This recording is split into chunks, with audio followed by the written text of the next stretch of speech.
Jemaat yang Tuhan Yesus Kristus kasihi, selamat pagi, selamat hari Minggu, Shalom.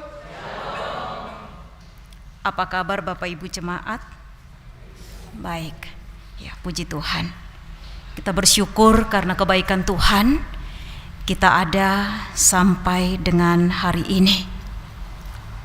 Tanggal 26 bulan yang keempat di tahun 2026. Bapak Ibu jemaat yang diberkati Tuhan, Bapak Ibu pernah mendengar syair lagu dari kitab Mazmur pasal 23? Bapak Ibu tahu nyanyi lagu ini? Tuhan adalah gembalaku. Kakak bisa iring? Oke. Bapak Ibu kita nyanyi lagu ini sama-sama. Mazmur pasal 23.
Bapak Ibu. Bapak Ibu jemaat yang diberkati Tuhan, syair lagu ini dia menggambarkan tentang penyertaan Tuhan, dia menggambarkan tentang pemeliharaan Tuhan, dia menggambarkan tentang perlindungan Tuhan yang sempurna bagi setiap orang percaya. Lirik lagu dalam Mazmur pasal 23 ini dia mengilustrasikan atau menggambarkan tentang hubungan yang akrab, hubungan yang dekat antara Tuhan sebagai gembala dan manusia sebagai domba-dombanya. Dalam bagian firman Tuhan ini kita dapat melihat perbandingan antara gembala yang jahat dan gembala yang baik.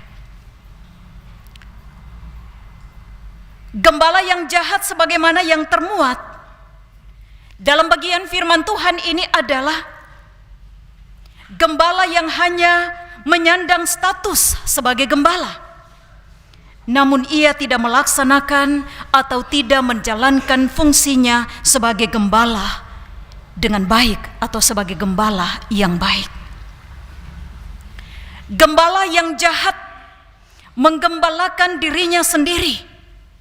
Dalam bagian firman Tuhan ini dikatakan bahwa ia menikmati susu dombanya, ia membuat pakaian dari bulu dombanya, dan ia memakan daging domba-dombanya. Gembala yang jahat tidak serius menggembalakan dombanya.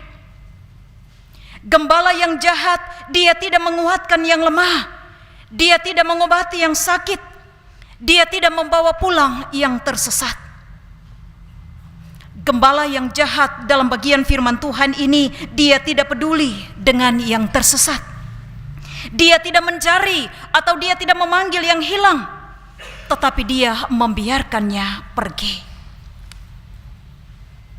Gembala yang jahat membiarkan domba-dombanya terserak di mana-mana, bahkan membiarkan domba-dombanya menjadi bangsa-mangsa binatang liar.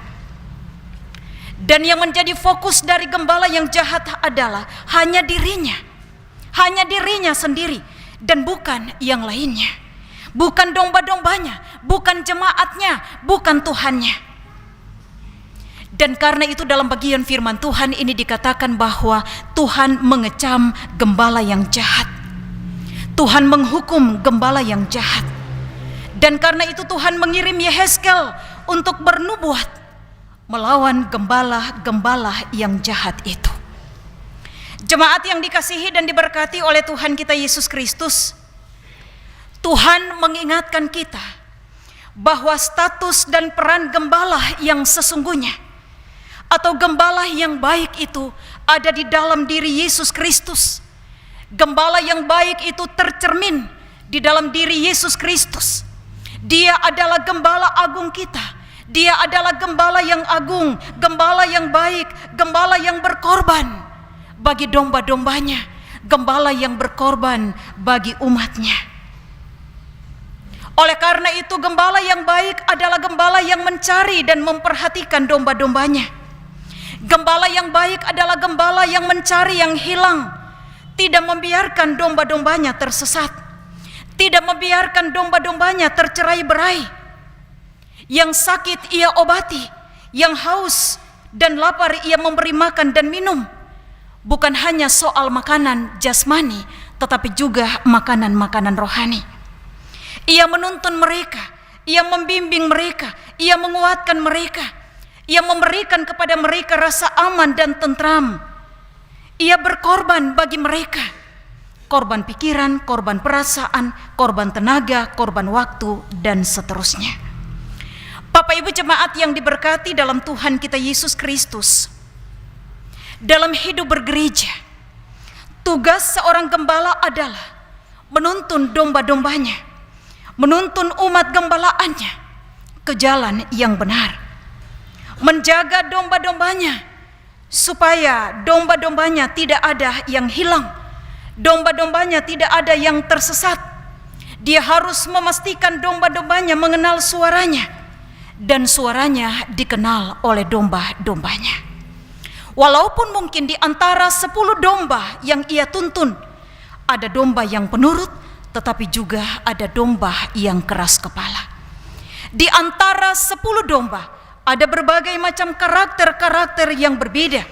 Namun tugas seorang gembala tetap harus dilakukan dengan baik, memberikan rasa aman bagi domba-dombanya. Bapak Ibu jemaat yang diberkati Tuhan, kita semua terpanggil untuk menjadi seorang gembala. Tidak hanya melaksanakan peran dan fungsi seorang gembala di gereja saja, tapi juga peran dan fungsi sebagai seorang gembala di tengah-tengah kehidupan keluarga, di kantor, di tempat-tempat pekerjaan, bahkan di mana-mana saja. Dalam keluarga, orang tua adalah gembala bagi anak-anaknya. Orang tua punya peran dan fungsi yang sangat-sangat penting untuk melindungi anak-anaknya dari mara bahaya. Orang tua harus melaksanakan tugas dengan baik, yaitu mengasuh, membimbing, mengarahkan, mendoakan anak-anak supaya iman mereka kepada Tuhan terus bertumbuh, dan kelak anak-anak ini menjadi anak-anak yang baik, anak-anak yang memiliki masa depan yang baik bersama dengan Tuhan, dan anak-anak ini akan terus memuliakan Tuhan dalam hidup beriman mereka dari hari lepas ke hari. Oleh karena itu, apapun profesi yang Tuhan percayakan kepada kita hari ini, Tuhan mau supaya kita dapat berperan sebagai gembala yang baik dengan tetap meneladani Yesus sebagai gembala yang baik itu sendiri. Bapak Ibu jemaat yang dikasihi Tuhan, melalui bagian firman Tuhan ini ada beberapa poin penting yang tetap menjadi tanda ingat bagi kita. Yang pertama, kita dipanggil untuk menjadi pemimpin yang berintegritas, pemimpin yang taat kepada Allah, pemimpin yang tidak menggunakan posisi dan jabatan untuk menindas yang lemah, namun selalu mengasihi sama seperti Kristus mengasihi kita tanpa memandang status. Yang kedua adalah Tuhan adalah gembala yang baik, Tuhan adalah gembala yang adil, Tuhan adalah gembala yang setia. Ada begitu banyak hal yang terjadi di sekitar kita.